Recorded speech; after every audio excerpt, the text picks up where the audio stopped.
jërëjëf kon dañuy ñëw rek ci sama càmmoñ fekk fi jëwriñ Imam Malick wax naa ko sànq ci sababu ci commencement émission bi moom mooy jëwriñ organisation bu fondation Sopp Serigne Saliou ndax moom la fi jëwriñ Abdoulahat borom belal yabal jëwriñ Imam ku nekk xam ne kuy wax chair bu toll ne chair fondation Sopp Serigne Saliou di nga wax une organisation parfaite organisation bu jaar yoon ci loolu noonu ginnaaw bi nga xam ne nii jëkkoon nañoo jàpp dat ndax boobu ngeen nekkoon ci wàccaay ba léegi nii leer na ma ni teggu leen seen tànk ak na nan ngeen ko doon waajee ba fi ñu toll nii.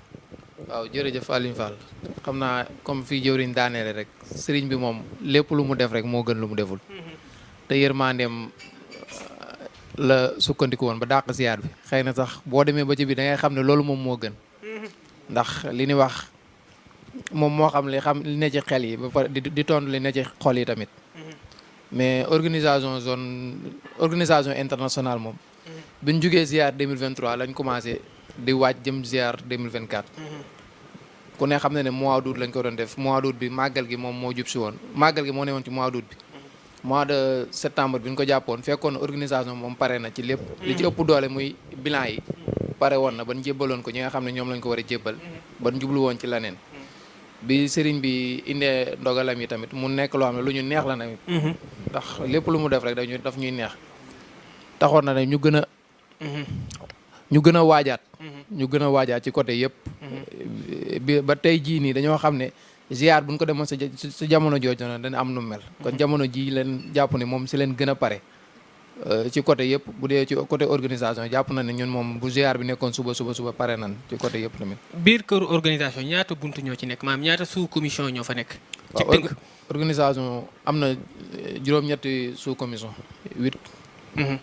lu si demee ne cuisine ci biir la nekk service ci biir la nekk ahlu café logistique sécurité ak accueil ak su ma fàttewul beneen ay plonge mi ngi ci biir yaakaar naa juróom-ñetti sous commission ñoom ñoo nekk ci biir te yooyu yëpp yemb nañ waaw yëpp yemb nañ bu ci nekk tamit dañ faa jëlee ay membres yoo xam ne international la nekk ci zone bu ci nekk ay zones yu wuute ñoom ñoo fa nekk. jërëjëf jëriñ imam jëriñ Serigne Modou Kara dafa wax lu am solo fi ñu koy defee muy mel ne gëj nañu fi lool ñoo ngi fàttaliku sax ni ñu fi dikkee woon ak tawféex gi ñu ci amoon jamono yooyu te ku wax ne Touba wax ne jamono ji jamonoy nawet la barab ba ñu koy defee xëy na dina laaj ak defaraat ak xeet yooyu bu dee mën nañ ko waxee noonu est-ce que loolu waa organisation ñu ngi ciy bàyyi xel wooteem mbale wala wooteem bay wala woote daal xeet yooyu noonu. waaw jërëjëf Naaru bala maa ñëw ci mbale bi sax. damay ñëw fi jëwriñ daaneele rek. muy Touba fii ñu koy defee.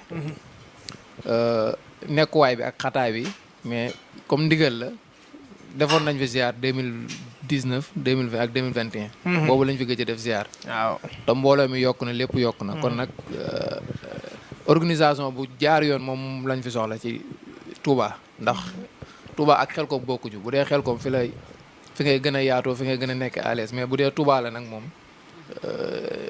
organisation bi dina xaw a jafe lool mais dinañ si def suñ kem kàttan ba mu yemb comme ni mu daan yembe. bu dee fii nag kër sëriñ bi ku ne xam na ne nawet Touba ni muy mel ak ndox yeeg napp beeg yooyu noonu moo tax démb bi ñu demee kër sëriñ bi ban ubbi ñu buntu yeeg fi ñu war a defee ziar bi yëpp. gis nañ ne kër ga tàq na lool te laaj na ab yeesal. yeesal boo xam ne mbooloo moom moo koy def. ban jàppoon ne ajjuma bii incha allah rabbi. ajjuma bii ñu jëm bu ginnaaw suba fas yéene nañ faa daje mbooloo mi yëpp ñu yeesal kër gi. macha allah daf ñoo war sax bu fa dara xewut. rawatina nag bu ñu fa sëriñ bi joxee ñu war faa ziar.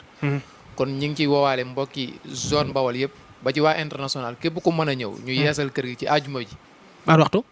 suba gi rek 7 heures lañ fa woote mbokki taalibe bi yëpp. ñu fas yéene ñëw yeesal kër gi li fa mat a sëkk ñu sëkk ko li fa mat a bay ñu bay ko li fa mat a génne ñu génne ko ci ay taq-taq ak yëpp ba mu mel ni ko sëriñ bi bëgg. ndax sëriñ bi day am ay gan waaye nag kër gi tamit day am gan. muy sëriñ Cheikh Mbackeem sëriñ Saliou.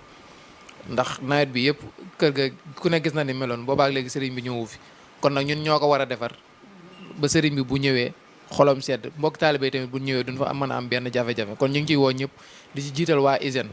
ndax daara ji am na groupe boo moom leen tudde hygiène ñu ngi leen ciy woo waa hygiène ñu ànd ak seen mbokki taalibe yëpp ñu ñëw fa ànd ak waa mbokki zone Bawol yi tamit ñu génn ajuma 7 heures ñu yeesal kër gi. ci nettoyage boobu nga nekk sax est-ce que matériel yi koy nettoyer dafa nekk wala mbooloo mi ñu koy indaale. waaw matériel yi moom yu ñu si mën a fàggu dinañ ko fàggu mais képp kuy ñëw tamit boo mënee indaale ab rado wala yi nga xam ne dañ koy bayee ndax waxtu nawet am na yoo xam ne bay lay laaj am na yoo xam ne rado lay laaj képp kuy ñëw tamit boo mënee indi rado nga indi ko boo mënee indi ab bayukaay li ñuy wax gopp nga indaale ko waaye ñun luñ mën a fàggu dinañ ko fàggu ci matériel ba foofu yemb tamit incha allah. jërëjëf jëwriñ